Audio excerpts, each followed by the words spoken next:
السلام علیکم دوستو، کیسے ہیں آپ سب؟ میں زمینہ فیاض ایک بار پھر آپ کے ساتھ شروع کرتے ہیں dark love saga by Wahiba Fatima season 3 part 5۔ وادی کالام کی ایک بالکل چھوٹی سی بستی میں بنے ایک گورنمنٹ اسکول میں آج رزلٹ ڈے تھا۔ اسکول صرف بچیوں کا تھا۔ شہر سے بڑے اسکول کی پرنسپل بچیوں میں انعامات تقسیم کرنے آئی ہوئی تھی۔ پرنسپل نے اسکول کا ریکارڈ چیک کیا تھا۔ سب اسکول کے گراؤنڈ میں جمع تھے اور اب بچیوں میں انعامات تقسیم کیے جا رہے تھے۔ سارا اسکول اور ٹیچرز وہیں موجود تھیں۔ ایک وہی تھی جو ہمیشہ کی طرح بھیڑ بھاڑ سے گھبرائی ہوئی سی اپنی کلاس میں دبکی بیٹھی تھی۔ اسے میٹرک میں ہونا چاہیے تھا مگر وہ 8 میں تھی۔ 2 سال لگے تھے اسے اپنے حواس میں واپس لوٹتے ہوئے۔ کچھ نارمل ہوتے مگر نہیں۔ وہ نارمل کب تھی؟ اسے تو اب بھی پورے اسکول میں سب پاگل پاگل بول کر چڑھاتے تھے۔ سب اسے سائیکو سمجھتے تھے۔ اگر سمیع خان زمانے سے نہ لڑا ہوتا تو آج معجزہ سمیع خان واقعی کسی مینٹل اسائلم میں ہی پڑی ہوتی۔ یہ قسمت کی ستم ظریفی تھی۔ واؤ، 8 کلاس میں فرسٹ پوزیشن معجزہ کی ہے۔ معجزہ بیٹا اسٹیج پر آئے۔ پرنسپل نے بلند آواز میں اس کا نام پکارا تھا مگر وہ اپنے کانوں پر ہاتھ رکھ گئی۔ ٹیچر نیلم دانت پیس کر پرنسپل سے ایکسکیوز کرتی اپنی کلاس میں واپس آئی تھی کہ جانتی تھی وہ یہیں کہیں دبکی بیٹھی ہوگی۔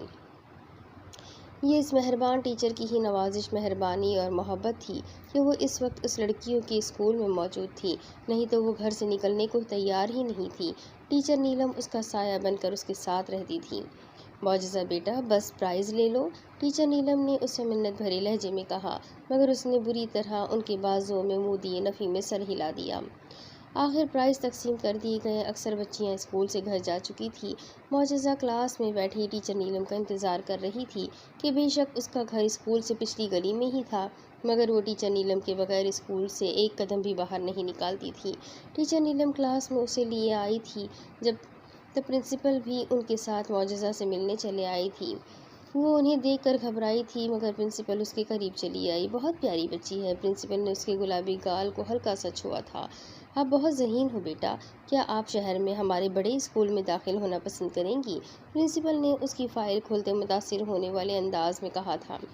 معجزہ ٹیچر نیلم کی اوٹ میں چھپ گئی جبکہ ٹیچر نیلم کی بے بسی سے پرنسپل کی جانب دیکھنے لگی۔ اب وہ انہیں اس سے بات کرنے کے لیے منع بھی تو نہیں کر سکتی تھی۔ اس فائل میں معجزہ کا بی فارم بھی تھا اور اس میں ایک چیز دیکھ کر وہ حیران پریشان رہ گئی۔ بیٹا کیا نام ہے تمہارا؟ پرنسپل نے سرسری سا پوچھا۔ جانے کیوں مگر اب ان کے ماتھے پر بے شمار بل تھے۔ معجزہ سمیع خان۔ معجزہ نے بمشکل اپنا نام بتا ہی دیا۔ نو یو ناٹ بیٹا، تم معجزہ سمیع خان نہیں، تم معجزہ امن آریان پاشا ہو۔ تمہارے بی فارم پر باپ کی جگہ شوہر کا نام لکھا ہے۔ تعجب کی بات ہے، اتنی کم عمری میں شادی! کتنا ظلم کرتے ہیں والدین اپنے کم سن بچوں پر، ایسا نہیں کرنا چاہیے۔ پرنسپل اپنی دھن میں بولے جا رہی تھی اور معجزہ کے جسم سے جیسے سارا خون نچڑ چکا تھا۔ وہ لمحوں میں سفید پڑ گئی تھی۔ ٹیچر نیلم نے گھبرا کر اس کی جانب دیکھا۔ 5 سال سے چھپا کر رکھی تھی یہ سچائی مگر اب اس کے سامنے آ کر سینہ تان کر کھڑی ہو گئی تھی۔ میں آپ سے پوچھ رہی تھی کہ آپ شہر آ کر پڑھیں گی؟ پرنسپل نے اپنا سوال دہرایا مگر جواب دینے سے پہلے وہ ٹیچر نیلم کے بازوؤں میں جھول گئی تھی۔ ارے یہ کیا ہوا ہے بچی کو؟ پرنسپل گھبرا گئی۔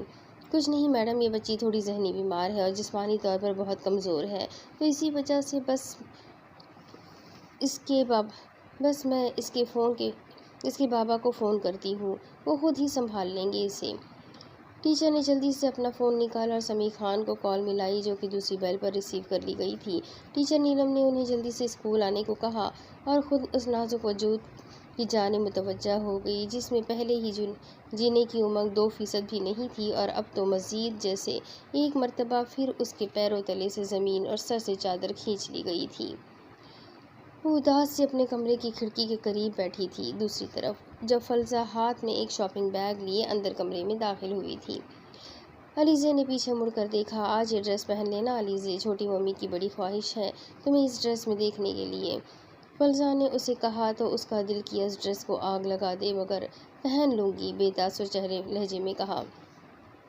کیا یار، کیوں منہ لٹکایا ہوا ہے؟ آخر یہ وائٹ پیلس کی خوشیاں آدھی ادھوری کیوں ہے؟ کیوں خوشی کے موقع پر بھی کوئی نہ کوئی دکھی ہوتا ہے؟ آخر وائٹ پیلس کو اس کی مکمل خوشیاں کب میں نصیب ہوگی؟ فلزہ کی ہزار ضد کے باوجود گہری جھیل سی سبز آنکھوں میں نمی اتر آئی تھی۔ ارشن کب آ رہا ہے واپس؟ علیزے اٹھ کر ڈریس کی جانب بڑھی اور بات پلٹنے کو یوں ہی پوچھ بیٹھی۔ آ گیا ہے واپس۔ اتنی بڑی کامیابی کے بعد یونائیٹڈ اسٹیٹ آف امریکہ میں LLB میں ٹاپ کر کے ڈگری حاصل کرنے کے بعد بھی وائٹ پیلس نہیں آیا، بزدل کہیں کا۔ فلزہ نے ناک چڑھائی۔ کیوں؟ علیزے کو حیرت ہوئی۔ میری وجہ سے۔ فلزہ نے ایک سرسی سانس اپنے اندر کھینچی۔ دماغ کے معاملے میں جتنا تیز، خوفناک، دہشت ناک، مگر دل کے معاملے میں اتنا ہی بزدل، الو کا پٹھا۔ فلزہ آج یوں ہی دل کی بھڑاس نکالنے میں مصروف تھی۔ جانے احان نے آخر اسے کیوں بتا دیا تھا کہ ارشن مہابیر حفیظ واپس آ چکا ہے؟ اچھا چھوڑو، جاؤ تم تو تیار ہو جاؤ، نہیں تو پنکی دادو کو بول دو، تیار کروا دیں گی۔ علیزے نے اسے اس دردناک ٹاپک سے ہٹانا چاہا۔ خدا کا نام لو، میں نے تیار ہونا ہے، برائڈل نہیں بننا، اور پنکی دادو کی وہ شاگردیں یوں تیار کرتی ہیں جیسے آج ہی نکاح پڑھوا لو۔ فلزہ لرز اٹھی تھی۔ علیزے مسکرائی۔ فلزہ مطمئن ہو کر کمرے سے باہر چلی آئی۔ اسے تو مطمئن کر کے بھیج دیا، مگر اب پھر علیزے نے اس ڈریس کو خوخار نگاہوں سے گھورا تھا۔ آج سالوں بعد وائٹ پیلس میں کچھ رونق اور گہما گہمی نظر آ رہی تھی۔ نکاح کی تیاری مکمل تھی۔ اب سب بے تحاشا خوش تھے، کم از کم ایشان اور جبران تو بہت ہی زیادہ خوش تھے، مگر ان کی یہ خوشی خاک میں ملی تھی جب علیزے نے اس نکاح کی شرط ان کے گوش گزار کر دی تھی۔ خضر اپنے کمرے میں تیار ہو رہا تھا۔ بلیک ڈنر سوٹ میں اس کی شہزادوں جیسی آن بان شان تھی۔ ایشان اور جبران اس کے کمرے میں داخل ہوئے تھے۔ اس نے ابھی تک صرف 2 مرتبہ جوس ہی پیا تھا، کھانا اب بھی نہیں کھایا تھا۔ انہیں اندر آتا دیکھ وہ مسکرایا۔ کیسا لگ رہا ہوں ڈیڈ؟ اس نے جبران سے ہی پوچھا تھا۔ بہت ہینڈسم لگ رہے ہو جونیئر جے کے۔ جبران پھیکا سا مسکرایا۔ آپ مجھے ہینڈسم ننجا ہتھوڑی بھی بول سکتے ہیں ڈیڈ۔ وہ کھلکھلا کر ہنسا تھا، مگر ان کی اتری ہوئی شکلیں دیکھ کر ڈریسنگ سے ان کی جانب آیا۔ کیا بات ہے ڈیڈ؟ آپ لوگ پریشان کیوں ہیں؟ کوئی بات ہوئی ہے کیا؟ علیزے نے کچھ کہا آپ لوگوں سے؟ انکار تو نہیں کر دیا پھر سے؟ اسے اپنے ہی خدشے لاحق تھے۔ نہیں، ایسی کوئی بات نہیں، مگر کیا تمہیں اس نے بتایا کہ نکاح کی کیا شرط رکھی ہے اس نے؟ ایشان نے اسے بغور دیکھا تھا۔ نہیں بتایا تو نہیں، کیونکہ میں نے انہیں بولنے ہی نہیں دیا کہ بغیر سنے مجھے ان کی ہر شرط منظور ہے۔ اس نے لاپرواہی سے کف لنکس بند کرتے ہوئے انہیں دیکھا۔ اس نے کہا تم اگلے 5 سال جب تک اپنی تعلیم مکمل نہیں کر لیتے وائٹ پیلس میں نہیں رہ سکتے، بلکہ وائٹ پیلس تو کیا، ملک سے ہی باہر جاؤ گے۔ اسی لیے اس نے ہی تمہیں بیلجیم میں شفا اور آریان کے پاس بھیجنے کا فیصلہ کیا ہے۔ ساری تیاری مکمل ہے اور آج رات کی فلائٹ ہے تمہاری۔ جبران نے سنجیدگی سے کہا تھا۔ کف لنکس بند کرتے اس کے ہاتھ لمحے بھر کو تھم گئے تھے، مگر پھر وہ سابقہ لاپرواہی لیے بولا بس یہ 5 سال تو چٹکیوں میں گزر جائیں گے۔ میں نے تو سوچا پتہ نہیں کیا ڈیمانڈ رکھ دی ہوگی انہوں نے۔ ویسے بھی ہم نے پہلے ہی طے کر رکھا تھا کہ میں میڈیکل کی تعلیم وہیں حاصل کروں گا جہاں سے امن بھائی کر رہے ہیں۔ وہ نارمل لہجے میں بولا تھا، مگر دل میں کیسے کیسے طوفان سر پٹک رہے تھے یہ وہی جانتا تھا۔ اس کے نارمل ریئیکٹ پر وہ دونوں پرسکون ہو گئے تھے اور خضر کے لیے اتنا ہی کافی تھا۔ وہ جانتا تھا وہ ٹینشن لے گا تو اس کے مما پاپا، ایشان ڈیڈ اور آروشی مما بھی ٹینشن لیں گی۔ چلو پھر باہر، جبران نے کہا تھا۔ دل میں اس ظالم بے حس لڑکی کے لیے 100 شکوے لیے باہر آیا۔ سب بڑے موجود تھے، مگر کچھ کمی تو تھی، شفا، آریان اور امن کی، ارشن کی۔ وہ اب بھی چھوٹی موٹی شرارتیں کیے یوں ہی پریٹنڈ کر رہا تھا جیسے کہ اسے وائٹ پیلس سے جانے کا کوئی افسوس نہیں ہوگا۔ کچھ ہی دیر بعد فلزہ، آروشی اور مفرح اسے لیے باہر آئی۔ اس کا چہرہ ابھی لٹھے کی مانند سفید پڑا ہوا تھا، جیسے کہ جانے کتنی زبردستی ہو رہی ہے اس کے ساتھ، کیونکہ اس نے صرف وہ برائڈل ڈریس ضبطن کیا تھا، میک اپ کے نام پر لپسٹک تک نہ لگائی تھی۔ یوں ہی سادہ شفاف چہرہ لیے وہ لاؤنج میں موجود تھی۔ محض 15-20 منٹ میں ہی وہ علیزے ایشان کبیر سے علیزے خضر جبران بن چکی تھی۔ کچھ ہی دیر میں نکاح کی مبارکباد پیش کی گئی۔ خضر جو کہ بے تحاشا خوش تھا، علیزے اتنی ہی زیادہ مرجھائی ہوئی لگ رہی تھی، مگر صرف ایشان اور عروشے کی خاطر کچھ دیر ہی وہیں بیٹھی رہی۔ خضر وقتاً فوقتاً ایک نگاہ اس کی جانب ڈال لیتا۔ کچھ ہی دیر بعد وہ اٹھ کر اپنے کمرے میں چلی گئی۔ سب بڑے آپس میں باتیں کرتے رہے اور اس نے مفرح اور آروشے سے مما کو پوری طرح مطمئن کر دیا تھا کہ اسے کوئی فرق نہیں پڑتا باہر جانے سے، جبکہ یہ تو پہلے سے ہی طے کر رکھا تھا کہ باہر جا کر تعلیم حاصل کرے گا، مگر خود اندر سے کس قدر اداس تھا یہ تو وہی جانتا تھا۔ وہ آنکھیں بند کیے بستر پر مختلف سمت میں کروٹ لیے لیٹی تھی اور سمیع خان اس کے سرہانے اس کی پشت پر بیٹھا اس کا سر دبا رہا تھا۔ وہ جانتا تھا وہ جاگ رہی ہے، مگر کبھی کبھی ایسا ہوتا ہے کہ ایک دوسرے سے نگاہیں چرانے کے لیے خود بھی یوں ہی ظاہر کرنا پڑتا ہے جیسے کہ اگلا بندہ پریٹینڈ کرنے کی کوشش کرتا ہے۔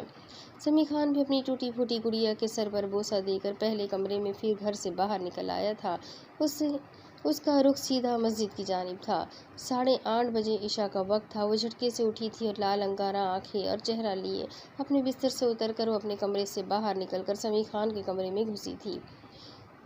اس سے اس کی معصومیت بہت پہلے چھین لی گئی تھی، سارا بچپن چھین لیا گیا تھا۔ وہ اب معصوم کب تھی؟ اچھے سے جانتی تھی شادی کا مطلب کیا ہوتا ہے، شوہر ہونا کیا ہوتا ہے، کسی کی بیوی ہونے کا مطلب کیا ہوتا ہے۔ اس نے کسی چیز کی تلاش میں پورا کمرہ اٹک پٹک ڈالا تھا۔ باہر برف باری ہو رہی تھی اور اندر وہ دنیا کو جلا کر بھسم کر دینا چاہتی تھی۔ اپنے پاپا کا پورا کمرہ اوندھا کر مارا تھا۔ پھر آخر ایک صندوق میں سے وہ کاغذات باہر نکل آئے جو اس کی بربادی کے پروانے تھے۔ لال انگارہ پھٹی پھٹی آنکھوں سے اس نے اپنی بربادی کا پروانہ نکاح نامہ دیکھا۔ سیکنڈز لگے تھے اس کاغذ کے ٹکڑے کو ذرا ذرا کر کے آتش دان میں پھینکنے میں۔ دل و دماغ میں نفرت، غم و غصہ کا ایک طوفان سا اٹھا تھا۔ آہ! وہ بال مٹھیوں میں جکڑ کر اپنی پوری طاقت سے چلائی تھی۔ آج پھر اسے پینک اٹیک ہوا تھا۔ آہ! ایک مرتبہ پھر چلا کر اوندھے کیے گئے کمرے کو پھر تہس نہس کر دیا تھا۔ وہ اب پھوٹ پھوٹ کر رو رہی تھی، چیخ چیخ کر۔ پتہ نہیں اب تک زندہ ہی کیوں تھی۔ اس کا یہ غلاظت میں ڈوبا وجود اب تک کس لیے اس دھرتی پر بوجھ کی طرح پڑا تھا؟ دوبارہ سے پامال ہونے کے لیے، پھر سے غلاظت میں ڈوبنے کے لیے؟ کیوں؟ آخر کیوں؟ وہ تیزی سے اٹھی تھی اور ادھر ادھر دیکھا، تب اوندھی کی گئی فروٹ باسکٹ میں سے چاقو اٹھایا تھا۔ سیکنڈز کے 1000ویں حصے میں چاقو اپنی کلائی پر رکھ کر ایک گہرا کٹ لگا دیا۔ دوسری طرف جزا! وہ حلق کے بل چلایا تھا۔ اسٹڈی ٹیبل پر بیٹھے اسے جانے کتنے عرصے کے بعد اونگ سی آئی تھی۔ وہ یوں ہی چیئر کی پشت سے سر ٹکائے آنکھیں موند گیا تھا۔ بیلجیم میں شام کے تقریباً 5:45 بجے کا وقت تھا۔ وہ غنودگی میں گیا تھا، مگر اسی اونگ میں آج اس نے پھر اسے خون میں لت پت دیکھا تو ماہی بے آب کی طرح تڑپ کر اسے پکار بیٹھا۔ شفا جو کہ کچن کی جانب جا رہی تھی، امن کے چلانے پر بھاگ کر اس کے روم تک آئی۔ کیا بات ہے امن، تم ابھی چلائے؟ شفا نے اسے سینے سے لگایا۔ مما، وہ تکلیف میں ہے مما، مجھے محسوس ہو رہا ہے، میں محسوس کر سکتا ہوں کہ وہ بہت تکلیف میں ہے۔ امن کا لہجہ 1000 ضبط کے باوجود نم ہوا تھا۔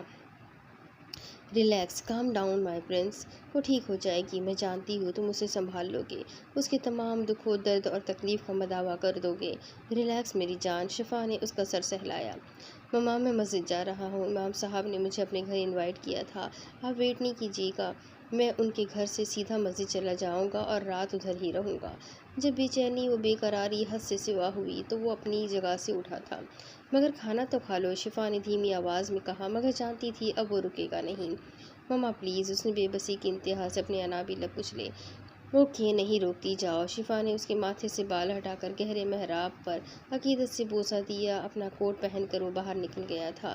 شفا نے نم آنکھیں لیے اس کی پیٹھ کو دیکھا اور اس کی یہ تکلیف و اذیت ختم ہو جانے کی دل سے دعا کی۔ علیزہ اپنا کمرہ لاک کیے اپنے دوپٹے کو نوچ کر زمین پر پھینک کے اب بیڈ پر اوندھی لیٹی پھوٹ پھوٹ کر رو رہی تھی۔ وہ جسے کوئی چیز نہیں ہرا سکتی تھی، آج اپنوں کے لیے اس قربانی نے اسے توڑ دیا تھا۔ وہ ٹوٹ پھوٹ کا شکار ہونے لگی تھی۔ اسے پتہ نہ چلا وہ کب اور کہاں سے کمرے میں آیا اور اب سکون سے کاٹ پر بیٹھا اس کا ہچکولے کھاتا وجود گہرائی سے ملاحظہ کرنے میں مصروف تھا۔ کافی دیر کے بعد جب بہت عجیب سا محسوس ہوا، بھیگا چہرہ اوپر اٹھا کر دیکھا تو بہت چکا رہ گئی۔ سامنے ہی وہ بہت عجیب نگاہوں سے اسے غور سے دیکھ رہا تھا۔ میں یہ ہرگز نہیں پوچھوں گا علیزہ کہ آپ رو کیوں رہی ہیں۔ اب آپ کا سرتاج اتنے سالوں کے لیے آپ سے دور 7 سمندر پار چلا جائے گا تو رونا تو بنتا ہے نا۔ وہ اطمینان سے بیٹھا صاف اسے زج کر رہا تھا۔ تم میرے کمرے میں کیسے آیا؟ علیزہ چلائی تھی۔ وہ اپنے حلیے سے بری طرح گڑبڑائی تھی اور بیڈ سے اتر کر زمین پر پڑا دوپٹہ اٹھایا، بالکل پہلے کی طرح ننجا ٹیکنیک سے جواب اب بھی تسلی بخش تھا۔ تمہاری ہمت کیسے ہوئی میرے روم میں آنے کی خضر؟ وہ شیرنی بنی دہاڑی، چہرہ لال بھبوکا ہو چکا تھا جسے وہ دلچسپی سے دیکھے گیا، پھر اپنی پاکٹ سے سنیمن نکال کر منہ میں رکھی ہوئے چبانے لگا۔ میں تو پہلے بھی آپ کے روم میں ایسے ہی آتا تھا علیزے، مگر اب شاید ہمارا رشتہ بدل چکا ہے نا، تو آپ یقیناً مجھ سے شرما رہی ہیں، ہے نا؟ وہ اس کے سرخ چہرے پر ٹونٹ کرنے سے باز نہیں آیا تھا۔ صاف لگتا تھا وہ اسے تپا رہا ہے اور وہ مکمل سرتپا سلگ چکی تھی۔ گیٹ لاس خضر، دفع ہو جاؤ یہاں سے، بلکہ پیلس اور اس ملک سے، اور اگلے کچھ سال مجھے اپنی شکل بھی مت دکھانا۔ وہ گھررائی تھی۔ وہ کاٹ سے اٹھ کر قدم قدم اٹھاتا اس تک پہنچا۔ تو آپ کی یہ شرط تھی کہ مجھے وائٹ پیلس اور اس ملک سے دربدر کرنا چاہتی ہیں آپ؟ وہ اس کی آنکھوں میں دیکھ کر پوچھ بیٹھا۔ جی ہاں بالکل، شکل گم کرو اپنی یہاں سے۔ اس ظالم کو ترس کب آیا تھا اس پر؟ رائٹ، تو پھر میرا بھی وعدہ ہے یہ آپ سے کہ واپس لوٹنے پر ہماری پہلی ملاقات ہمارے بیڈ روم میں میری سیج پر ہوگی، اور یقین کرے تب وہ برسوں بعد کا لوٹا ہوا تشنہ روح، تشنہ لب خضر جبران کبیر زیادہ خطرناک ثابت ہوگا آپ کے لیے، اور تب شاید آپ اپنے اس فیصلے پر پچھتائیں گی، مگر افسوس کہ تب شاید میں پچھتانے کا بھی موقع نہیں دوں گا آپ کو۔ وہ اس کی آنکھوں میں آنکھیں ڈال کر بولا تو علیزے کی ریڑھ کی ہڈی میں سنسناہٹ ضرور ہوئی تھی، بلکہ وہ اس کے لہجے، الفاظ اور آنکھوں کی بے باکی سے جی جان سے لرز اٹھی تھی۔ خضر، یہ کس قسم کی بکواس کر رہے ہو میرے ساتھ تم؟ ہوش میں تو ہو؟ کیا بکواس ہے یہ؟ وہ دھواں چہرہ لیے بولی تھی۔ آپ کو تو میری شادی والی بات بھی بکواس لگ رہی تھی، کیا ہوا، ہو گئی نا؟ وہ مسکرا کر بولا تھا اور اسے لاجواب کر گیا۔ خضر جاؤ یہاں سے، ورنہ ابھی اسی وقت سچ میں ہاتھ اٹھ جائے گا میرا۔ علیزے نے مٹھیاں بھیجی تھی۔ آہا ریئلی، ٹرائی کر کے دیکھ لیں، آج پتہ چل ہی جائے کہ یہ لیڈی ایکسکیوشرز اور جونیئر ایکسکیوشرز پہ کتنا بھاری پڑتی ہے۔ اس کا لہجہ صاف مذاق اڑاتا لگا تو علیزے کا دماغ گھوم گیا۔ علیزے کا مکہ فضا میں بلند ہوا تھا جو خضر نے اپنے چہرے کے بالکل قریب روک لیا۔ پھر علیزے تیزی سے گھومی، اپنی پشت اس کی جانب کر کے اپنی پوری طاقت سے اپنی کوہنی اس کے پہلو میں مارنی چاہی، جسے وہ سکون سے اپنے بازو پر روک گیا تھا، بلکہ علیزے کا مکے والا ہاتھ کلائی سے تھام کر خضر نے وہ بازو موڑ کر اس کی پشت سے لگا دیا تھا۔ کوشش اچھی ہے مگر اس جونیئر جے کے کی ٹکر کی نہیں۔ خضر نے لمبا سا سانس کھینچ کر اس کے بالوں کی خوشبو اپنی روح میں بسائی اور اس کی کنپٹی پر اپنے سلگتے لب رکھے تھے۔ علیزے بھونچکا سی تیزی سے مڑی تھی، پھر اس کے کئی وار خضر نے اپنے ہاتھوں اور مضبوط بازوؤں سے روکے تھے۔ وہ اس کے قریب آئی تھی تب خضر نے بہت اچانک اس کی کلائیوں کو جکڑا اور اس سے لیے اس کے بیڈ پر گرا تھا، اور اب صورتحال کچھ یوں تھی کہ وہ بیڈ پر نیچے تھی اور خضر اس کے اوپر اس کی دونوں کلائیاں سختی سے بیڈ پر لگائے ہوئے تھا۔ خضر، میں جان لے لوں گی تمہاری، پیچھے ہٹو، وہ چلائی تھی۔ کوشش اچھی تھی مگر شوہر ہی ہوتا ہے اور وائف ہی۔ نازک سی، شرمیلی سی، معصوم سی، بھولی بھالی سی، خضر گنگنا کر مسکرایا۔ سنیمن کی خوشبو میں ڈوبی سانسوں کی مہک علیزے کو اپنے چہرے پر پڑتی محسوس ہو رہی تھی۔ ڈیڈ، جب کچھ نہ بن پڑا تو وہ پوری طرح عاجزہ کر حلق کے بل چلائی تھی۔ خضر بوکھلا کر سیدھا ہوا اور نرمی سے اسے چھوڑ دیا۔ جانتا تھا وہ لوگ لاؤنج میں ہی بیٹھے ہیں اور علیزہ کی آواز بآسانی ان تک پہنچ جائے گی۔ ہوا بھی تو یہی تھا، چند سیکنڈ میں ہی علیزہ کا دروازہ ناک ہوا تھا۔ ویری بیڈ ڈیڈز تو اس جونیئر جلاد سے بچنے کے لیے ڈیڈی کی ہیلپ کی ضرورت پڑ گئی۔ خضر نے پھر شوشہ چھوڑا اور اسے جان بوجھ کر سلگایا۔ اب وہ اسے ملک بدر کر کے اتنا بڑا ظلم ڈھا رہی تھی تو کچھ تو اس کا حق بھی بنتا تھا بدلہ لینے کا۔ وہ دروازے کی جانب جاتی جل بھن کر کباب ہوئی تھی۔ علیزے نے دروازہ کھولا تو سامنے ہی ایشان اور آروشے ہونک سے کھڑے تھے۔ کیا ہوا پرنسس، کیوں چلائی؟ آروشے نے ہی پوچھا۔ ایشان تو خضر کو اس کے روم میں دیکھ کر ہی واپس چلا گیا۔ کچھ نہیں چھوٹی ممی، یہ مجھ سے جھگڑا کر رہی تھی، جب مجھ سے جیت نہیں سکی تو روندو بچوں کی طرح آپ لوگوں کو بلا لیا۔ خضر نے پیچھے سے ہانک لگائی۔ آروشے نے بیٹی کا جلا بھنا چہرہ دیکھ دانتوں تلے لب دبا کر ہنسی کنٹرول کی۔ مما، اسے کہے ابھی کہ ابھی میرے کمرے سے دفع ہو جائے، نہیں تو میں منہ نوچ لوں گی اس کا۔ وہ تل ملا کر بولی۔ ابھی اتنا سنہرا موقع دیا تھا آپ کو میرا منہ نوچنے کا، مگر آپ ہی اپنے شوہر کو آج تک نہیں آنے دینا چاہتی، تو میں کیا کر سکتا ہوں؟ وہ کندھے اچکا کر بولا۔ اور چھوٹی ممی ابھی بتاؤ یہ کیا کر رہی تھی میرے ساتھ؟ وہ معصوم سی شکل بنا کر بولا۔ علیزہ بہت چکا سی اسے دیکھے گئی، جبکہ آروش سرخ چہرہ لیے افسوس سے سر نفی میں ہلانے لگی۔ تب علیزہ کے سر پر ایک چپت رسید کی۔ بیٹا جانی، میاں بیوی کے پرسنل مومنٹس میں اماں ابا کو آواز نہیں دیتے، پاگل کہیں کی۔ وہ ہنستی ہوئی دوبارہ واپس چلی گئی، جبکہ وہ آنکھ ونک کرتا قہقہا لگا کر ہنسا تھا۔ آخر علیزہ ہی بری طرح پیر پٹکتی جا کر فلسہ کے روم میں بند ہو گئی تھی۔ خضر کی ہنسی کو بریک لگی۔ اذیت تھی مگر اسے برداشت کرنا تھا۔ اسے اپنے غم کو ہنسی میں ٹال دینے کا ہنر تو بخوبی آتا تھا۔ تب وہ بظاہر سب کے سامنے ہنسی خوشی چلا گیا۔ ایک حسرت سے وہ اس کی راہ دیکھتا رہا، مگر اس نے نہیں آنا تھا، نہ آئی۔ فلسہ کے کہنے پر بھی منہ سر لپیٹ کر ڈھیڑ بنی لیٹی رہی، اور وہ یہ حسرت دل میں لیے چلا گیا۔ وہ پاکستان لوٹ کر بھی کافی دنوں بعد وائٹ پیلس لوٹا تھا۔ واپس آ کر اپنے ڈیڈ کے ساتھ پریکٹس سٹارٹ کر دی تھی۔ کیریئر کا پہلا کیس تھا۔ وہ جیت کے بہت قریب تھا، مگر ایک جھوٹی گواہی نے کیس کی کایا پوری طرح پلٹ دی تھی۔ بظاہر معمولی سا کیس تھا۔ ایک غریب کسان کی زمین پر ایک بدمعاش نے ناحق قبضہ جما رکھا تھا۔ مالک کا کہنا تھا کہ اس نے زمین صرف کرائے پر دی، تو اس گنڈے کا کہنا تھا کہ اس نے زمین خرید لی ہے، اور بخیل اوریجنل پیپر ہونے کے باوجود اس غریب کے بھائی نے ہی اپنے بھائی کے ساتھ غداری کرتے ہوئے جھوٹی گواہی دے دی تھی کہ اس کے سامنے وہ زمین فروخت کی گئی ہے۔ کیس پھر پینڈنگ پر چلا گیا تھا۔ وہ نیچے بیسمنٹ میں آیا تھا، جہاں وہ رسیوں سے جکڑا ہوا ہل بھی نہیں پا رہا تھا۔ منہ پر ٹیپ بندھی تھی۔ ارشد مہابیر حفیظ قدم قدم چلتا اس کے بالکل سامنے کرسی پر سرد و سپاٹ چہرہ لیے بیٹھا تھا، جو اب اوں اوں کی آواز نکال کر رحم کی بھیک مانگنے کی کوشش کر رہا تھا۔ تم نے جھوٹی گواہی دی، ہاں یا نا میں جواب چاہیے، اور وہ بھی سچ سچ۔ ارشد نے سکون سے پوچھا تھا۔ اس نے فوراً بکرے کی طرح اس بات میں سر ہلایا۔ ارشد نے سرد نگاہوں سے اس کی جانب دیکھا تھا اور اپنے ہاتھ سے مخصوص اشارہ کیا۔ پیچھے سے گارڈ نے اسے ایک میڈیکل کٹ پکڑائی تھی۔ کچھ ہی دیر میں بیسمنٹ پہلے دلدوز دردناک چیخوں سے گونجا، پھر مکمل خاموشی چھا گئی۔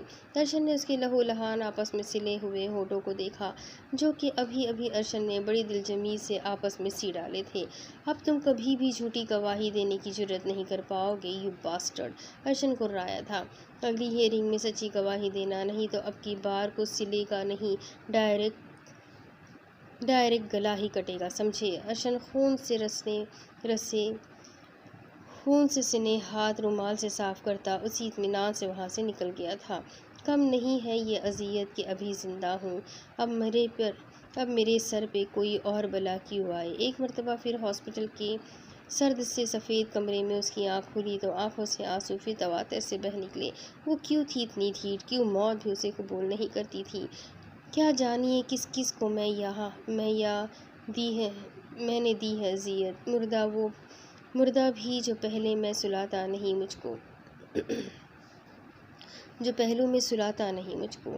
آنسو تواتر سے تکیے میں جذب ہوئے۔ ہچکولے کھاتے وجود کو دیکھ کر پیچھے بیٹھے شخص نے بے چین ہو کر اسے پکارا، معجزہ، میری بچی۔ اس پکار پر معجزہ پیچھے مڑی تھی۔ بڑے پاپا! معجزہ نے پھوٹ پھوٹ کر روتے پاشا ابراہیم کی گود میں منہ چھپایا تھا۔ ایسا کیوں کیا میری بیٹی نے؟ پاشا ابراہیم نے اس کے بالوں میں ہاتھ پھیرا۔ پاپا، وہ اس کے آگے کچھ بول نہ پائی، نہ کبھی بول سکتی تھی۔ پاشا نے اس کا سر سہلایا۔ کوئی نہیں ہے بچی، یہاں پر کوئی نہیں ہے، نہ کوئی آئے گا، نہ میں کسی کو تمہارے قریب آنے دوں گا۔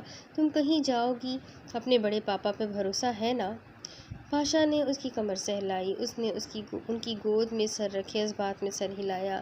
بابا، وہ پرنسپل نے کہا، میں نے بابا کے صندوق میں وہ پیپر۔ بڑے پاپا، میں زندہ نہیں رہنا چاہتی، میں مر جاؤں گی۔ وہ آ جائے گا، میں مر جاؤں گی۔ وہ ہچکیوں سے رو رہی تھی، اپنی تکلیف، اپنی اذیتیں بیان کرتی ادھمری ہو گئی تھی۔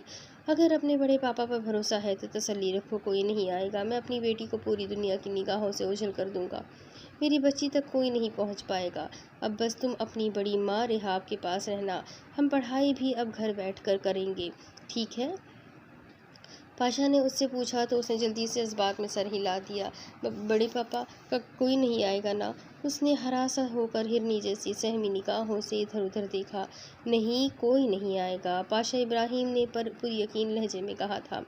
اور وہ پیپر وہ اٹھ کر بیٹھی اور اپنے بڑے پاپا کی آنکھوں میں دیکھ کر سوال پوچھا۔ پاشا ابراہیم کے جبڑے بھیج گئے۔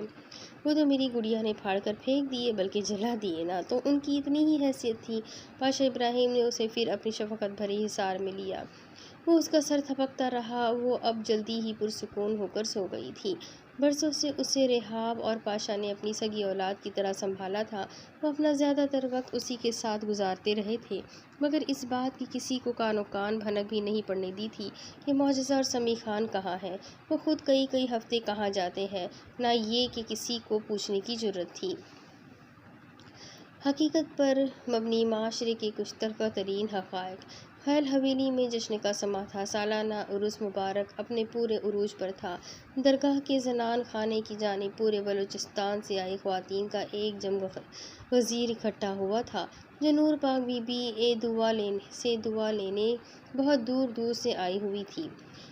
وہ حجرے کے باہر بنے طویل و عریض بڑے بڑے محراب والے برآمدے میں ایک چھوٹے سے تخت پر بیٹھی تھی۔ تخت پر جزوان کے اوپر قرآن شریف، تسبیح و وظائف کی کاپیاں، اس کے پین اور تعویذات لکھ کر دینے کے لیے سادہ نوٹ بک پڑی تھی۔ عورتوں کا تانا بندھا ہوا تھا اور ہر ایک کو نور پاک بی بی کی دعا چاہیے تھی۔ سفید پیروں تک فراق میں، سفید چادر اور سفید حجاب میں وہ آسمان سے اتری کوئی حور ہی لگتی تھی، جسے خواتین دور دور سے دیکھنے آتی تھیں۔ ہر سال عرس پر ڈھیر سارے خواجہ سرا بھی عرس میں شامل ہونے اور نور پاک بی بی سے دعا لینے دور دراز علاقوں سے آتے تھے۔ ادھر مردان خانے میں ایک الگ ہی بھیڑ تھی، اور خیل حویلی کے بیسمنٹ میں ایک غیر معمولی ہلچل۔ یہاں نیچے حویلی میں تبرک کے طور پر تیار کیے گئے بتاشے، مکھانے، چینی کی مٹھائی میں ڈرگس بھر رہے تھے، جو ٹارگٹ کر کے خاص اور امیر نوجوانوں کو دیے جانے تھے، تاکہ وہ یہاں یہ تبرک لینے بار بار آئے۔ جو پچھلے سال اس عرس میں شامل ہوئے تھے، یہاں کے ہی ہو کر رہ گئے تھے، اور اب فقیروں کے بھیس میں ہی دربار پر ٹن ہو کر پڑے رہتے تھے۔ یہ کام بہت خفیہ طور پر سر انجام دیا جا رہا تھا۔ انسانی کھال میں چھپے بھیڑیے معصوم اور سادہ لوح عوام کو عقیدے اور مسلک کے نام پر بری طرح بیوقوف بنا رہے تھے۔ مزید 5 سال بعد وہ اپنے آفس میں ایک ضروری فائلز میں سر دیے بیٹھا تھا، جب ایس پی ارحم ہلکا سا دروازہ ناک کر کے اندر داخل ہوا۔ احان ماہر خان نے سر اٹھا کر اس کی جانب سوالیہ نگاہوں سے دیکھا۔ ایس پی ارحم نے ڈی آئی جی احان ماہر خان کو سیلوٹ کیا۔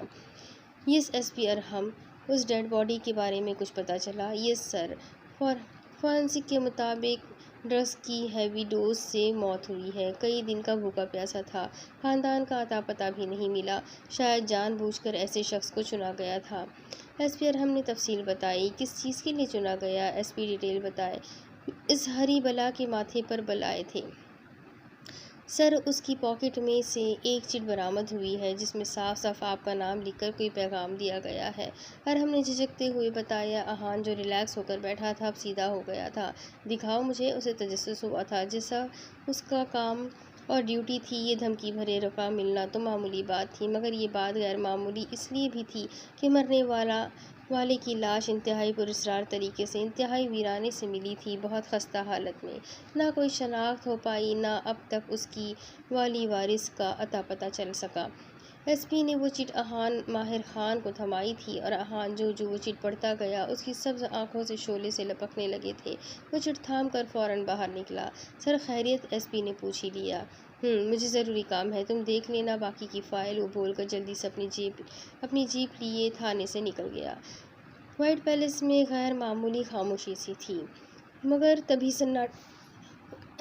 سناٹے کو چیرتی ایک گاڑی کی آواز وائٹ پیلس کے پورچ میں گونجی تھی، جس میں سے اتر کر وہ مضبوط قدم اٹھاتا اندر کی جانب بڑھا تھا۔ آنکھوں میں دہشت و وحشت نے برسوں سے ڈیرے جما رکھے تھے۔ برسوں کی ریاضت کے بعد بھی وہ اب تک نہ منزل پا سکا تھا، نہ اسے ڈھونڈ پایا تھا، اور اس بات نے اسے مردہ دل، انتہائی بے رحم اور شفاق بنا دیا تھا۔ اب بھی وہ بیسمنٹ میں آیا تھا۔ اس جلاد کی بدولت اتنا تو فائدہ ہوا ہی تھا کہ اب کوئی شخص جھوٹی گواہی دیتے ہوئے 1000 بار سوچتا تھا۔ اگر کوئی دے بھی دیتا تو اگلے دن وہ کچھ بھی بولنے کے قابل نہیں رہتا تھا۔ اس کے ہونٹ آپس میں بڑی بے رحمی سے سی دیے جاتے تھے۔ کئی برس سے مسکرانا بھول چکا تھا۔ سال ہر سال وہ محض ایک ایکزیکیوشنر ایگزیکیوشنر تھا جو اس کی اصلیت سے ناواقفیت رکھتے تھے وہ بھی اسے مخاطب کرتے 100 بار سوچتے تھے، جبکہ جو بھی اس کی اصلیت جان لیتا تھا وہ کچھ اور جاننے کے قابل ہی نہیں رہتا تھا۔ اپنی قیمتی متاع کو کھو دینے کے بعد اور برسوں سے اسے ڈھونڈنے کی کوششوں کی ناکامی کے بعد اگر اس کی رگ رگ میں بھرا تھا تو صرف شدت پسندی، غم و غصہ، نفرت اور اشتعال انگیزی تھی۔ اب بھی ٹارچر سیل میں اس کا اسکیلپل کسی کیڑے کی طرح ایک شخص کے جسم پر رینگ رہا تھا اور اس شخص کی دہشت ناک چیخیں اس ٹارچر سیل میں گونج رہی تھی جسے سن وہ لہو چھلکاتی آنکھوں سے سکون محسوس کر رہا تھا۔ تبھی آہان ماہر خان تیزی سے سیڑھیاں اتر کر نیچے اترا تھا۔ ارشن، اس نے اسے پکارا۔ وہ خون سے سنے ہاتھ لیے پیچھے مڑا، لہو رنگ آنکھوں سے مخصوص وحشت ٹپک رہی تھی۔ ہاں، اسکیلپل اپنی شرٹ سے رومال نکال کر صاف کرتے ارشن نے ہنکارا بھرا۔ دشمن نے اس کا پتہ بھیجا ہے، اس کا پتہ مل گیا ارشن، مگر ساتھ چیلنج بھی دیا ہے کہ اگر ایکسیکیوشنرز اصل نسل کے ہیں تو اسے وہاں سے نکال کر دکھائے۔ آہان نے جبڑے بیچ کر اپنی سبز کائی جمی آنکھوں سے اس چٹ کو گھورا تھا جہاں اس کا عطا پتہ اور ڈیٹیلز درج تھی۔ ارشد مہابیر حفیظ کے چہرے پر اس وقت جو تاثرات تھے انہیں کوئی عام انسان دیکھتا تو اسے خوف و دہشت سے ہارٹ اٹیک ہی ہو جاتا۔ رائٹ، تو دنیا کے کون سے کوٹھے، کون سے ریڈ لائٹ ایریا میں پہنچایا ہے اسے؟ وہ اب اسکیلپل اپنے بازو پر پھیرتا لاپرواہی سے بولا۔ جو الفاظ بول رہا تھا انہیں برداشت کرنے کی ہمت خود میں پا سکے، خود کو تکلیف دے کر ان الفاظ کی تکلیف کم کر سکے۔ نہیں، ایسا کچھ نہیں ہے۔ وہ جانتے ہیں کہ وہ ایسا کرتے تو ایکسیکیوشنرز ان کو کوٹھوں اور ریڈ لائٹ ایریاز کو جلا کر عبرت کا نشانہ بنا دیتے، اس سے پاتال میں سے بھی ڈھونڈ لاتے۔ اب کی بار انہوں نے بہت گہری چال چلی ہے۔ ارحان کی آواز جیسے کسی کھائی سے آئی۔ ارشن نے اپنی وحشت بھری نگاہوں سے پیچھے مڑ کر اس کے ہاتھ سے وہ چٹ چھینی اور جلدی سے اسے کھول کر دیکھا۔ وہ اب تمہاری دیا نہیں ہے ارشن، وہ بس کوئٹہ کی بڑی درگاہ پیر مگھی شریف کے ساتھ پردوں میں چھپی نور پاک بی بی ہے، جس کی شادی انہوں نے قرآن شریف سے کروائی ہے، جو ان کی وہ پیرنی ہے جس سے پورے بلوچستان کی خواتین و بچے دم کروانے جاتے ہیں۔ اس کی اس طرح برین واشنگ کی گئی ہے کہ اب وہ اس جگہ کو، اس رتبے کو چھوڑنے سے پہلے مرنا پسند کرے گی۔ وہ لوگوں کی نگاہوں میں اب وہ معتبر نورانی ہستی ہے جو دنیاوی چیزوں کی طلب اور خاندانی جبلت کے تقاضوں سے پاک صاف ہے، اسی لیے وہ اپنا رتبہ چھوڑ کر اس پاک عہدے کو کبھی داغدار اور میلا نہیں ہونے دے گی۔ ارحان ماہر خان کن پٹیاں سہلاتا وہیں سیڑھیوں پر بیٹھا تھا کہ وہ نور پاک بی بی کی تمام ڈیٹیلز نکلوا کر ہی، اس کا عطا پتہ کروا کر ہی اس کے پاس آیا تھا۔ ارشن چٹ ہاتھ میں بھیجے وہاں سے تیزی سے نکلا تھا۔ واٹ ارشن، پاگل مت بنو، ابھی اس تک پہنچنا تقریباً ناممکن ہے، وہاں کسی مرد کی رسائی ناممکن ہے۔ باقاعدہ پلاننگ، بھاڑ میں گئی پلاننگ۔ ارحان، ملنے جا رہا ہوں اسے، میرے ساتھ دیا بن کر آنا ہی ہوگا۔ دیا بن کر نہ آئی تو وہیں دفنا کر نور پاک بی بی کا مزار تو ضرور بناؤں گا۔ وہ اپنی پوری طاقت سے دہاڑا تھا۔ دوسری طرف، خبیث حرامی، ڈوب مرو، ایک چھوکری کو تم لوگ قابو نہیں کر سکتے تو ڈوب مرو، چوڑیاں پہن لو، کوٹھوں پر جا کر بیٹھ جاؤ۔ حشمت راؤ فون پر اپنے خاص آدمی ارشاد کو شہزادے پر چلایا تھا اور اپنے منہ سے مغلظات بکنے لگا۔ سر بس کچھ دن دے دیں، اس کے لیے میں نے خاص بندوبست کر دیا ہے۔ میں نے اٹلی سے اپنے بھائی سے مدد مانگی ہے، وہ اپنا ایک خاص آدمی بھیج رہے ہیں، بلکہ وہ پہنچنے ہی والا ہوگا، بس کچھ دن، اور اس چھوکری کو ہم قابو کر کے آپ کے قدموں میں ڈال دیں گے۔ ارشاد منمنایا، یہ کام جلدی ہو جانا چاہیے، ایک مرتبہ پھر دشمن ہم پر بازی لے کر جا رہا ہے، ایک مرتبہ پھر ان پر زمین تنگ کرنے کا وقت آ پہنچا ہے۔ مجھے جلد کوئی اچھی رپورٹ چاہیے، سمجھے؟ کتے کی طرح بھونک کر حشمت راؤ نے کھٹاک سے فون بند کر دیا۔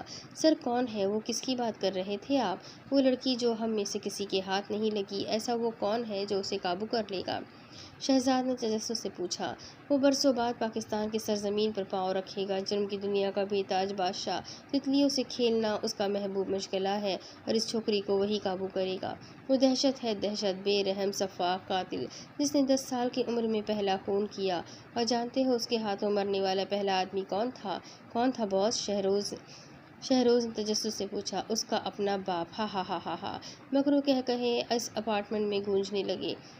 وہ آئے تو فالتو بکواس مت کرنا، عجیب پاگل اور سٹکا ہوا آدمی ہے، کوئی بات بری لگے تو سیدھا بھیجا اڑا دیتا ہے، سمجھے؟ ارشاد نے اپنے چمچے کو وارن کیا تھا۔ تبھی گاڑی کی آواز پر وہ چونکے تھے جس کی دہشت پورے ایشیا کی پولیس پر چھائی ہوئی تھی۔ وہ آج اس اپارٹمنٹ میں موجود تھا۔ جب وہ سیاہ ڈنر سوٹ میں سیاہ سن گلاسز لگائے اندر داخل ہوا تو ماحول پر عجیب دہشت سی طاری ہوئی تھی۔ اپارٹمنٹ میں جیسی گرمی بڑھ گئی تھی، ان باس چمچے کے پسینے چھوٹ گئے۔ بولو کیا کام ہے؟ اس نے آتے ساتھ ہی باس کے سامنے بیٹھ کر ٹانگ پر ٹانگ رکھ کر سن گلاسز اتارے تھے۔ چہرے پر عجیب وحشت، رعب و دبدبے سا تھا۔ اس کے باس کو بھی اس کی نیلی سرد بے تاثر نگاہوں میں دیکھ کر جھرجھری سی آئی تھی۔ باس نے جلدی سے پروجیکٹر آن کیا جس پر ایک نازک سی سبز آنکھوں والی لڑکی کی 10 سیکنڈ کی ویڈیو کلپ چلی، جو کہ شاید تب کی بنائی گئی تھی جب وہ کسی پبلک پلیس پر کسی سے بحث کر رہی ہوگی۔ ویڈیو کلپ دیکھ کر اس نے آئیبرو اچکا کر ارشاد کو دیکھا، جیسے کہنا چاہتا ہو یہ کیا مذاق ہے۔ ارشاد کے گلے میں گھٹلی سی ابھر کر معدوم ہوئی۔ ہمیں یہ لڑکی چاہیے ہر قیمت پر، اس لیے ہم نے باقاعدہ پلاننگ۔ ارشاد اپنی جگہ 2 فٹ اوپر اچھلا تھا جب اس کے سامنے سے ٹیبل ہوا میں اڑتی دیوار سے جا کر ٹکرائی اور ٹکڑے ٹکڑے ہوئی۔ واٹ! اگر تم لوگ دادا کے رشتہ دار نہ ہوتے تو ابھی تمہارا دماغ تمہارے بھیجے سے نکل کر دور پڑا اڑ رہا ہوتا۔ ابھی میں اٹلی سے یہاں آیا ہوں اس چوٹی کو پکڑنے، کیا مذاق ہے یہ؟ وہ دہاڑا تھا اور ارشاد کا گلا دبوچ لیا کہ اس کے چمچے بھی بوکھلا گئے اور اس فولاد کے پہاڑ کو اپنے باس سے دور ہٹانے کی کوشش کی، مگر وہ اپنی مرضی کے بغیر اپنی جگہ سے 1 انچ ادھر ادھر نہ ہلا تھا۔ اس نے خود ہی ارشاد کو پرے پٹکا۔ ارے آئی جی پنجاب کی گردن اڑا چکی ہے یہ، اور تم اسے چوٹی بول رہے ہو؟ معمولی لڑکی نہیں ہے یہ، کوئی بات ہوگی تو تمہیں بلایا، نہیں تو ہم خود نہ پکڑ لیتے اسے۔ ارشاد کھانستے اس وقت کو کوس رہا تھا جب اس خوخار بھپرے سانڈ کو یہاں بلایا تھا۔ ایک تو ان بالشت بھر کی چھوکریوں نے ناک میں دم کر رکھا تھا جو کسی صورت قابو میں آ کر نہیں دے رہی تھی، اوپر سے یہ پاگل آدمی۔ وہ اپنا کوٹ جھاڑتا سیدھا اور پھر پرسکون ہوا۔ شاید آئی جی پنجاب کے قتل کا سن کر اسے اس کام میں دلچسپی ہونے لگی تھی، تبھی بولا، پلان بتاؤ۔ وہ پھر کرسی پر یوں پرسکون ہو کر بیٹھ گیا جیسے ابھی کچھ ہوا ہی نہ ہو۔ ارشاد نے اسے اشارہ کیا۔ شہروز اندر سے ویل چیئر گھسیٹتا ہوا باہر آیا اور اس ویل چیئر پر موجود اس شخص کو دیکھ کے وہ ایک لمحے کو حیران ہوا تھا، پھر وہی بے تاثر سرد چہرہ۔ ویل چیئر پر موجود یہ آدمی ہو بہو تمہاری شکل کا ہے، اس کا نام داشاب انصار ہے، اس لیے تم اب سے داشاب انصار ہو، اور داشاب انصار تمہیں اس کی جگہ لینی ہے کچھ دن، اس لڑکی کو پھانسنا ہے اور ہمارے پاس لانا ہے، اور اس دوران تم لڑکی کے ساتھ جو مرضی کرو، ہمیں کوئی اعتراض نہیں، کیونکہ ہم نے بھی اس چھوکری کو پوری دنیا کے سامنے بے آبرو ہی کرنا ہے اور اس کے خاندان کا غرور ناک میں ملانا ہے۔ ارشاد نے خفیف سے لہجے میں کہا تھا۔ لڑکی کا اتا پتہ، وہ جو داشاب انصار بننے جا رہا تھا، اس کے سامنے ارشاد نے ایک تصویر اور چٹ رکھی۔ بظاہر وہ ایک سبز آنکھوں والی حسین ترین نازک اندام سی حسینہ تھی، مگر اس میں ایسی کیا خاص بات تھی کہ وہ ان سب کے قابو میں نہیں آ رہی تھی۔ اب اس سو کالڈ داشاب انصار کی دلچسپی اس میں بڑھنے لگی تھی۔ فلزہ ماہر خان، وہ زیر لب چٹ پہ لکھا وہ نام بڑبڑایا۔ دوسری طرف ویسٹ افریقہ کے علاقے میں ساحل سمندر کے قریب بالکل سیاہ لباس میں پراسرار سا شخص رین کوٹ پہنے پہلے بہت خاموشی سے ایک اپارٹمنٹ کی دیوار پھلانگ کر اندر داخل ہوا تھا۔ سیاہ ہوڈی میں چہرے پر سیاہ رومال بندھا ہوا تھا۔ باہر گرج چمک کے ساتھ طوفانی بارش ہو رہی تھی۔ ہر طرف کیمرہ اور CCTV ہونے کے باوجود وہ اطمینان سے اس اپارٹمنٹ کے کوریڈور سے ہوتا سیڑھیاں چڑھ کر اوپر آیا تھا۔ آج بھی رات کے 2 بجے اس اپارٹمنٹ میں سے تیز میوزک، شیطانی مردانہ قہقہے اور کچھ نسوانی دلخراش چیخوں کی آوازیں آ رہی تھیں، اور یہ آوازیں سیڑھیاں چڑھ کر اوپر بنے کمروں میں سے تیسرے کمرے سے آ رہی تھیں۔ آنے والے نے اپنے کانوں میں ایئرپوڈ لگا لیے تھے تاکہ اسے کوئی چیخ سنائی نہ دے۔ تبھی ٹانگ کے ایک ہی وار سے دھاڑ سے دروازہ کھولا تھا۔ اندر وہ 2 حیوان نشے میں دھت ایک نازک سی جان کو نوچنے کا شغل فرما رہے تھے۔ یہ ان کا کوئی چوتھا یا 5واں نیا شکار تھا، اور شاید آخری بھی۔ دروازہ کھلنے کی آواز پر وہ دونوں حیوان دروازے کی جانب متوجہ ہوئی لڑکی نے ہراساں نگاہوں سے دروازے کی جانب دیکھا تو آنے والے نے لڑکی کو وہاں سے بھاگ جانے کا اشارہ کیا تھا۔ وہ سیاہ فام پرکشش سی لڑکی اپنا بکھرا وجود سمیٹ کر وہاں سے بھاگ گئی تھی۔ کون ہو تم؟ وہ جو ہے تو پاکستانی تھے مگر وہ ناسور تھے جو دوسرے ممالک میں مسلمانوں اور پاکستانیوں کا مقام اپنے خبیث اعمال سے دو کوڑی کا کر دیتے تھے۔ I am Aman. I have come to put an end to فتنہ۔ امن ہوں، فتنے کا خاتمہ کرنے آیا ہوں۔ رومال کے پیچھے سے رگوں میں خون منجمد کرتی سرد سی آواز آئی تھی۔ وہ دونوں خنجر نما چاقو لیے اس کی جانب لپکے مگر سیکنڈز لگے تھے انہیں زمین بوس ہوتے اور آنے والے نے سیکنڈز میں اپنے اسکیلپل سے مخصوص جگہ سے ان کے سینے چاک کر کے ان کے دھڑکتے دل اپنے ہاتھ پہ نکال لیے تھے۔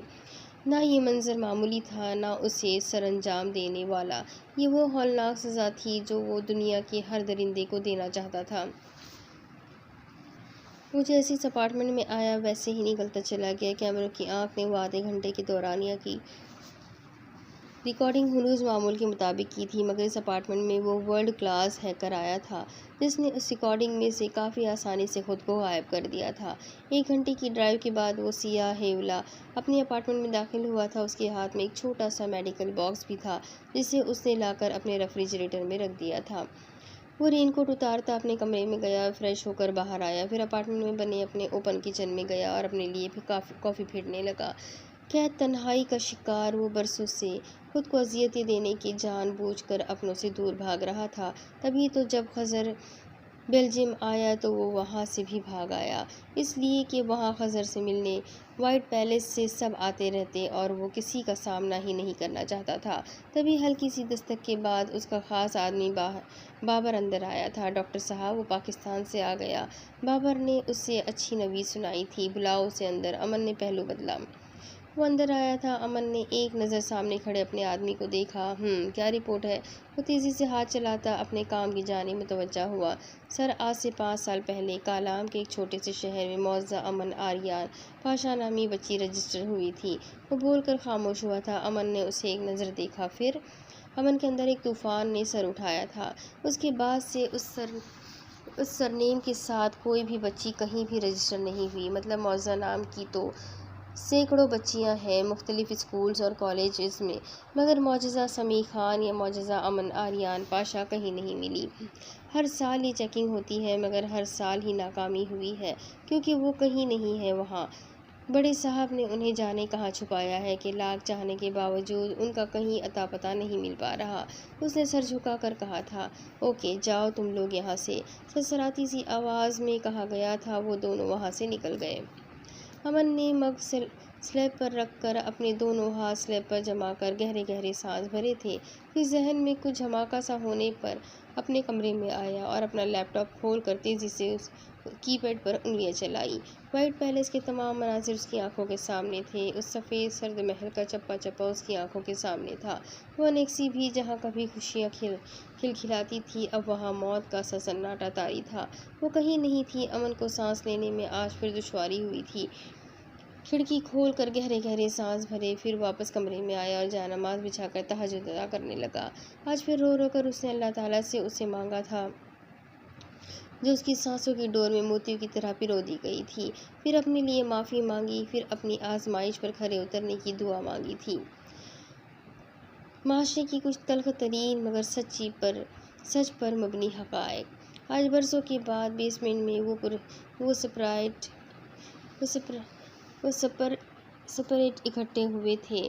پاشا، ابراہیم، سوہم خان اور کبیر نے یہاں کی میٹنگز اٹینڈ کرنا برسوں پہلے چھوڑ دی تھی مگر اب کچھ تو ایسا ہوا تھا کہ وہ اپنے بچوں کے پاس موجود تھے۔ آج پاشا، ابراہیم، سوہم خان کافی دنوں کے بعد کہیں سے وائٹ پیلس آئے تھے، حتیٰ کہ ان کے ساتھ سمیع خان بھی کافی برسوں کے بعد وائٹ پیلس آیا تھا اور حسب معمول پاشا ابراہیم کی دائیں طرف بیٹھا تھا۔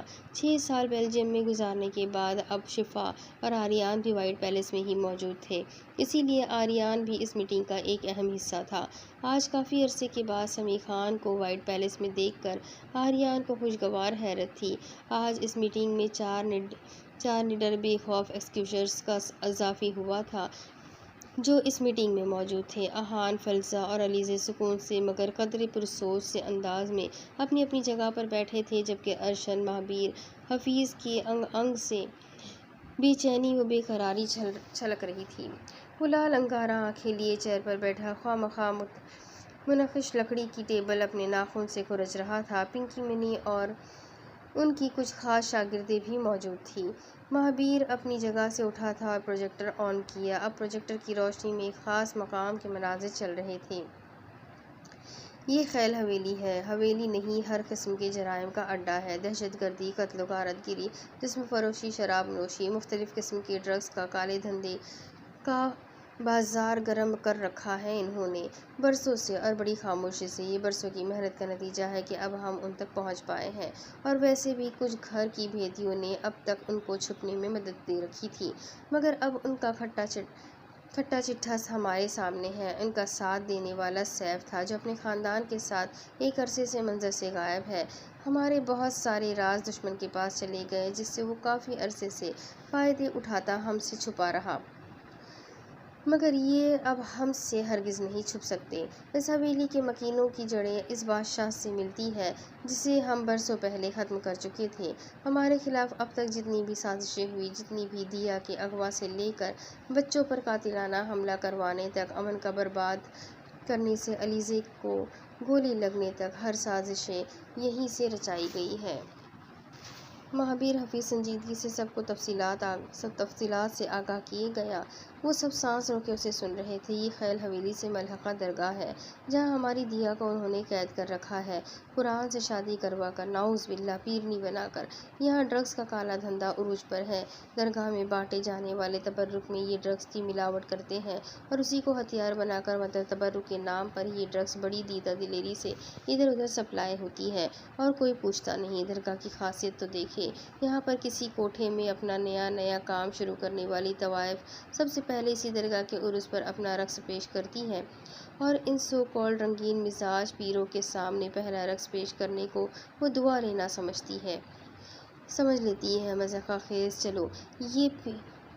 چلو یہ پیر تو اپنے کالے دھندوں کی دکان چمکانے کو یہ پیری فقیری کا ناٹک کرتے ہیں، مگر یہ عام لوگ آخر جہالت کی کون سی انتہا پر کھڑے ہیں جو ان کے ان شیطانی کاموں کو معتبر سمجھتے رہیں۔ روش مہابیر پھر سانس لینے کو رکا۔ یہ سب ناقابل یقین تھا۔ تبھی وہ سب دھواں چہرہ لیے یہ سب سن رہے تھے۔ اب آگے ایشان نے اپنی رپورٹس پیش کرتے پروجیکٹر کی اسکرین پر انہیں کچھ مکروہ چہرے دکھائے تھے۔ یہ خان شمشان خیل ہے، یہ ان کا ساتھ دینے والی خواجہ سر مہارانی۔ یہ مہارانی بھی ہم سے نفرت کرتی ہے کہ ہماری وجہ سے اس کا جسم فروشی کا دھندا چوپٹ ہو چکا تھا۔ اتنے عرصے سے وہ جو خواجہ سراؤں کو زندہ جلا دینے کے واقعات پیش آ رہے تھے، وہ یہی سر انجام دیتی رہی ہے۔ وہ ایسے کہ وائٹ پیلس کی جانب رخ کرنے والے خواجہ سرا کو وہ زندہ جلاتی رہی ہے۔ ایشان نے اپنی بات مکمل کی۔ اب جبران نے پروجیکٹر پر ایک چہرہ دکھایا تھا۔ یہ حشمت راؤ ہے، جو خان شمشان خیل کا دایاں بازو ہے۔ سیاست میں ہونے کی وجہ سے بڑی آسانی سے دشمن ملک کے را کے آفیسر شیکھر پرتاپ کو پاکستان بلاتا رہا ہے۔ اس کی ہسٹری بھی کافی ہولناک اور جہالت سے بھری پڑی ہے، جسے سن کر رونگٹے کھڑے ہو جاتے ہیں۔ وہ یہ کہ اس کے اکلوتے بیٹے کے یہاں اوپر نیچے مردہ اولادیں پیدا ہوئیں، پھر اس کے یہاں ایک بیٹی پیدا ہوئی جو خوش قسمتی سے زندہ تھی، مگر اسے بے حد پراسرار سانس کی بیماری تھی کہ بہت اچانک اس کا سانس بند ہو جاتا تھا اور وہ بچی موت کے دہانے پر پہنچ جاتی تھی۔ تب اس نے اپنے سو کالڈ پیر خان شمشان خیل کے کہنے پر جہالت اور توہم پرستی کی انتہا کرتے ہوئے ہر سال قریب معصوم بچیوں کی بلی دینا شروع کر دی۔ اب اگر حشمت راؤ کی پوتی کی عمر لگ بھگ 25 سے 26 سال ہوگی، تو اس کا مطلب یہ جاہل شیطان 25 سے 26 بچیوں کو قربان کرتے موت کی نیند سلا چکا ہے۔ یہ سب سنتے ان سب نے پہلو بدلے تھے کیا جہالت تھی، کیا ظلم تھا، ظلم کی انتہا، جہالت کا نیکسٹ لیول۔ وہ اب دم بخود سے یہ سب سن رہے تھے۔ تو اب تک برسوں سے ہر سال ایک خاص مقام سے ایک معصوم بچے کی لاش ملتی ہے، تو ان سب کا ذمہ دار وہ یہ ظالم فرعون ہے۔ احان نے پہلو بدلا۔ بالکل، ان کے ساتھی جو برسوں پہلے اس اسکول میں ہوا، وہ پرنسپل جلال اوڈھو اور وہ استاد کی کھال میں چھپا بھیڑیا علی وزیر اس حادثے کے بعد سے اس ملک سے روپوش ہے۔ ایک اور مین ساتھی بھی ہے ان کا، شیر خان، جس کی تصویر ابھی حاصل نہیں ہو سکی ہے، مگر وہ جلد ہی حاصل کر لی جائے گی۔ اب ہمیں یہ سوچنا ہے کہ ان کو جڑ سے اکھاڑ کر کیسے پھینکنا ہے۔ جبران اپنی جگہ پر بیٹھ گئے تھے۔ پاشا ابراہیم کی بھاری رعبدار آواز آج بیسمنٹ کو کافی عرصے کے بعد سننے کو ملی تھی۔ میرے خیال میں ہمارا جو سب سے پہلا اور مین ٹارگٹ ہونا چاہیے وہ دیا کو وہاں سے نکالنے کا ہو، کیونکہ اتنے عرصے تو انہوں نے اسے کوئی نقصان نہیں پہنچایا۔ اب جب انہوں نے خود سے یہ پیغام بھیجا ہے کہ اسے وہاں سے نکال کر دکھاؤ، تو مجھے خدشہ ہے کہ وہ اسے کوئی نقصان نہ پہنچا دے۔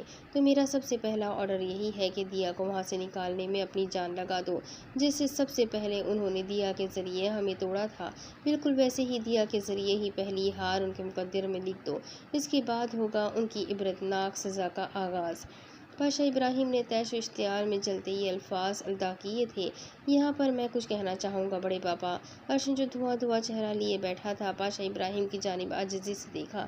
جہاں انہوں نے دیا کو چھپا کر رکھا ہے، وہاں دنیا کا ورلڈ کلاس سیکیورٹی سسٹم ہے۔ Lasers, C C T V cameras, media, Microsoft fit کیے گئے ہیں۔ ایسے میں دیا تک پہنچنا انہوں نے اپنی دانست میں تقریباً ناممکن بنا دیا ہے۔